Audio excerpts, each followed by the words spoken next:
नमस्कार साथियों, बहुत बहुत स्वागत और आप सबका अभिनंदन है यहाँ इस हिंदी पथ चैनल पे।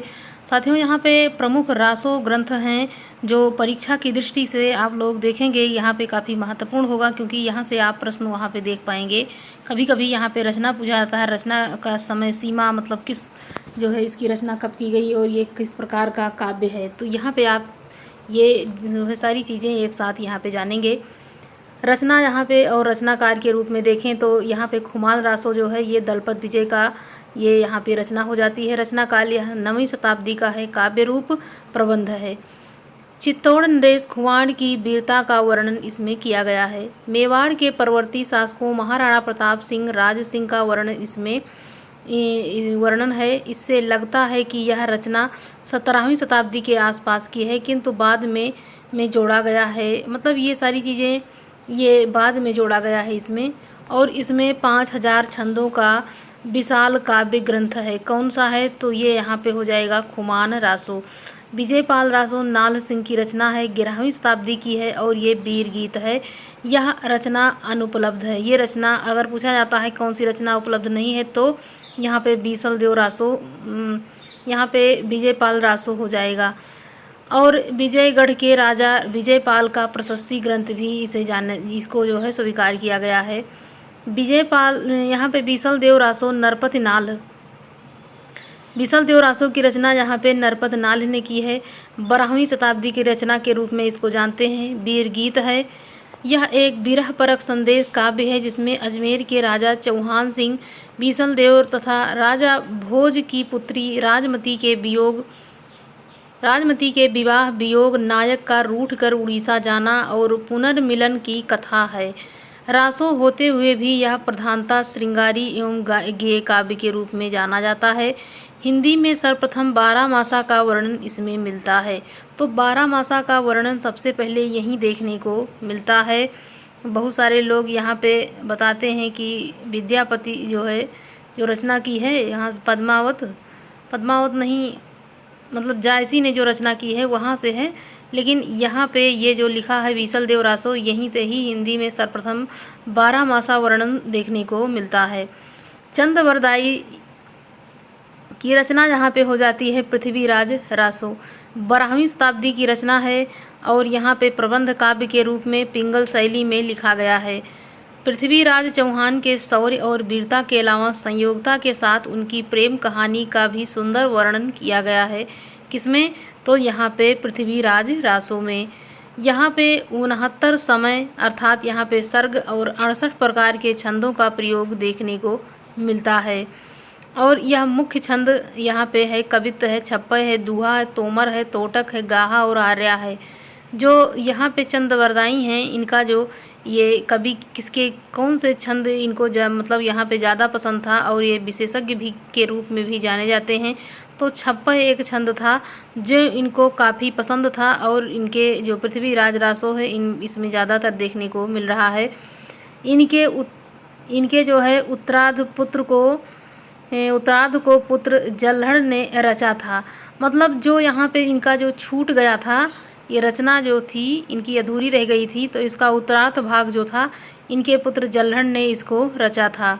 चंद प्रकाश यहाँ पे भट्ट केदार की रचना है, 12वीं शताब्दी की है और ये वीर गीत है, प्रबंध काव्य के रूप में जाना जाता है।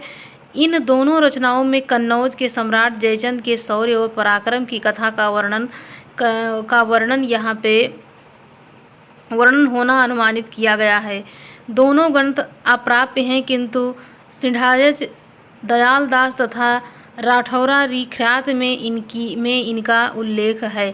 जयमयंक जसचंद्रिका मधुकर कवि ये भी 12वीं शताब्दी के हैं। तो इन दोनों की रचना जो है ये यहाँ पे किससे संबंधित है? कन्नौज के सम्राट जयचंद के शौर्य पराक्रम की कथा का वर्णन यहाँ पे देखने को मिलता है। आगे यहाँ पे है परमाल रासो जो काफ़ी प्रसिद्ध है। तो परमाल रासो ये 13वीं शताब्दी की मानी जाती है और ये भी वीर गीत है। महोबा के राजा परमाल देव के 2 वीर आल्हा और उदल की वीरता का वर्णन यहाँ पे देखने को मिलता है। और परमाल रासों की रचना किसने की है? तो जगनिक ने की है। उत्तर प्रदेश में वर्षा ऋतु में आल्हा खंड के नाम से गाया जाता है और केंद्र में बैसवाड़ा में फर्रुखाबाद के तत्कालीन कलेक्टर चार्ल्स इलियट ने सर्वप्रथम 1865 ईस्वी में इसे प्रकाशित करवाया था। आगे है रणमल छंद, इसको श्रीधर ने यहाँ पे लिखा है। 14वीं शताब्दी का ग्रंथ ये माना जाता है। वीर गीत के रूप में भी इसे जाना जाता है। तो यहाँ पे अगर देखेंगे तो जितनी भी रचनाएं हैं सब वीर गीत प्रधान है, इसीलिए आचार्य शुक्ल ने इसको वीर काल के रूप में, वीर गाथा काल के रूप में इसका नामकरण किया है। इडर के राठौर राजा रणमल की पाटन के सूबेदार जफर खां पर प्राप्त विजय का वर्णन यहाँ पे किया गया है। सारंग धर की थमीर रासो 14वीं शताब्दी भी रासो काव्य है जो यहाँ पे अनुपलब्ध है। तो यहाँ पे जितने भी रासो ग्रंथ हैं ये सारी चीज़ें यहाँ पे आपको बताया गया है। अब रासो शब्द की उत्पत्ति के संदर्भ में यहाँ पे चीज़ें हम जानने का प्रयास करेंगे कि किसने कहा है। कभी कभी इस प्रकार के भी प्रश्न वहाँ पे आते हैं। रासो शब्द की उत्पत्ति के संदर्भ में प्रस्तोता और मूल शब्द, जैसे गारसा दत्तात्रेय ने राजसूया कहा है और हरप्रसाद शास्त्री ने राजयश कहा है, जबकि आचार्य रामचंद्र शुक्ल ने इसको रसायन से रास या रासो कहा है। तो आप ये शुक्ल जी वाला एकदम बिल्कुल कंठस्थ कर लीजिए। और गारसा दत्तात्रेय का राजसूय। तो यहाँ पे आनंद दुलारे वाजपेयी ने इसको रास कहा है। हमीर रासो हजारी प्रसाद द्विवेदी ने इसको रासक कहा है।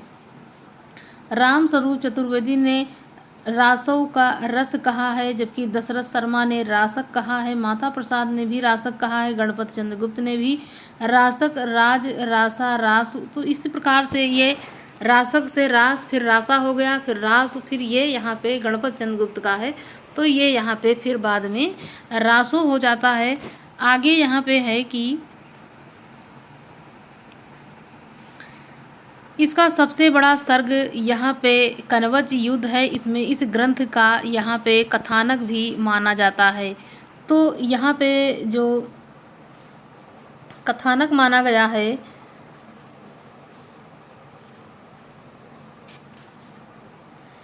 सबसे बड़ा जो यहाँ पे सर्ग है कनवज युद्ध है, इसमें इस युद्ध का इस ग्रंथ में मूल कथानक भी माना जाता है। और यहाँ पे अगला पॉइंट है कैमास वध नामक खंड में मंत्री कैमास के कामांध हो जाने और उनके कारण पृथ्वी राज का उसका वध करने का कथानक वर्णित है। अगला पॉइंट है कि कहा जाता है कि इसके अंतिम भाग को चंद्रवरदाई के पुत्र जल्हड़ ने पूर्ण कराया। तो जो ये पुस्तक है इसका जो उत्तरार्ध भाग है इनके पुत्र जल्हड़ ने इसको जो है पूरा किया है। आगे है विद्वान इनकी प्रामाणिकता को लेकर के इस प्रकार से यहाँ पे विभाजित किया है, किसने इसको प्रामाणिक माना है, किसने अर्ध प्रामाणिक और यहाँ पे अप्रामाणिक किसने माना है। तो मिश्र बंधु मुनिजन विजय ने यहाँ पे मिश्र बंधु ने प्रामाणिक माना है, जबकि मुनिजन विजय ने इसको अर्ध प्रामाणिक, तो यहाँ पे अप्रामाणिक डॉक्टर मूलर ने माना है। श्याम सुंदर दास ने प्रामाणिक माना है। हजारी प्रसाद द्विवेदी ने इसको अर्ध प्रामाणिक माना है। उसके बाद शुक्ल ने इसको अप्रामाणिक माना है। तो इस प्रकार से देखेंगे कि मिश्र बंधु ने इसको प्रामाणिक, उसके बाद श्याम सुंदर ने भी प्रामाणिक, मोहनलाल ने भी इसको प्रामाणिक कहा है और यहाँ पे विष्णुलाल पांड्या ने भी प्रामाणिक और कर्नल टाड ने भी प्रामाणिक माना। आगे है कि अर्ध प्रामाणिक किसने किसने माना, तो यहाँ पे हजारी प्रसाद, यहाँ पे मुनिजन विजय, हजारी प्रसाद द्विवेदी, सुनीत कुमार चटर्जी, दशरथ ओझा इन्होंने प्रामाणिक माना है। जबकि अप्रामाणिक के रूप में डॉक्टर मूलर ने, यहाँ पे रामचंद्र शुक्ल ने इसको अप्रामाणिक माना है। मुंशी देवी प्रसाद ने भी इसको अप्रामाणिक माना है। कविराज श्यामल दास ने भी इसको अप्रामाणिक माना है, जबकि गौरी शंकर हीराचंद ओझा ने यहाँ पे इसको अप्रामाणिक के रूप में स्वीकार किया है। तो इस प्रकार से जितने कवि हैं इसका एक ट्रिक बना करके अप्रामाणिक वालों को अलग और प्रामाणिक अर्ध प्रामाणिक को यहाँ पे अलग याद कर सकते हैं। आगे यहाँ पे कुछ कथानक दिए हुए हैं। हजारी प्रसाद द्विवेदी इनकी रचना सुखसुखी संवाद में हुई है। जिन सर्गों में यह शैली नहीं मिलती है उनमें प्रशिक्षित मानना चाहिए और उसमें क्या करना चाहिए, जिन सर्गों में शैली नहीं मिलती है उसे प्रशिक्षित मानना चाहिए, इससे वह अंश ही प्रशिक्षित सिद्ध होते हैं। इनमें इतिहास विरुद्ध तथ्य है। आगे है, शुक्ल ने कहा है कि माना कि रासो साहित्य नहीं है काव्य ग्रंथ, पर काव्य ग्रंथों में सत्य घटनाओं में बिना किसी प्रयोजन कोई उलट फेर नहीं किया सकता है। यह पूरा ग्रंथ वास्तव में जाली है। तो ये दोनों कथानक यहाँ पे हजारी प्रसाद द्विवेदी का पहला हो जाता है, जबकि दूसरा यहाँ पे किसका हो जाएगा, ये यहाँ पे शुक्ल जी का हो जाएगा। आगे यहाँ पे है कि ये यहाँ पे लौकिक साहित्य जो काफ़ी महत्वपूर्ण है, यहाँ से आप देखेंगे प्रश्नों को। ढोला मारू रा दुआ, ये रचना यहाँ पे रचनाकार कल्लोल हैं। 11वीं शताब्दी की रचना के रूप में हम इसको जानते हैं। लोक प्रचलित प्रेम काव्य है, राजस्थान में अधिक लोकप्रिय है। राजकुमार ढोला और राजकुमारी, यहाँ पे मारवाड़ी की कथा यहाँ पे है। ढोरा मारू रा दूहा मूलतः दोहे में रचित था। इसमें 17वीं शताब्दी में कुशल राय कवि ने कुछ चौपाइयाँ जोड़ी हैं। तो कभी कभी पूछता है कि इसकी रचना की है किसने की है, तो वहाँ पे आंसर दिया रहता है कुशल राय रहता है, और कहीं कहीं यहाँ पे कल्लोल रहता है। तो कल्लोल अगर दोनों तो साथ में देगा नहीं, तो अगर यहाँ पे दोनों में से कोई अगर एक देखने को मिलता है तो वहाँ पे आप लोग कल्लोल को लगाइए और कुशल राव यहाँ पे भी यहाँ पे लगा सकते हैं। रचना किस समय की है, तो 11वीं शताब्दी की है ये। आगे यहाँ पे है अमीर खुसरो, तो ये 1255 से लेकर के 1325 ईस्वी तक इनका यहाँ पे हो जाएगा। खुसरो को खड़ी बोली हिंदी का प्रथम कवि माना जाता है। इनका नाम अबुल हसन था। इनके गुरु निजामुद्दीन औलिया थे। संगीत में ये कव्वाली, तराना, गायन शैली और सितार के जन्मदाता माने जाते हैं। अमीर खुसरो को निम्न उपाधियों से नवाजा गया है। कौन कौन सी उपाधियां हैं अमीर खुसरो की, तो ये देख लेते हैं। तोते हिंद अलाउद्दीन खिलजी द्वारा। अगर पूछा जाता है तोते हिंद किसे कहा जाता है, तो अमीर खुसरो को कहा जाता है। किसने कहा, तो अलाउद्दीन खिलजी ने कहा। ये यहाँ पे किसको, तो यहाँ पे हो जाएगा अमीर खुसरो को।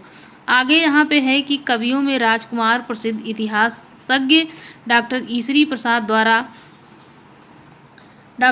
प्रसाद द्वारा ये यहाँ पे कवियों के राजकुमार प्रसिद्ध इतिहासज्ञ ईश्वरी प्रसाद यहाँ पे हो जाएंगे।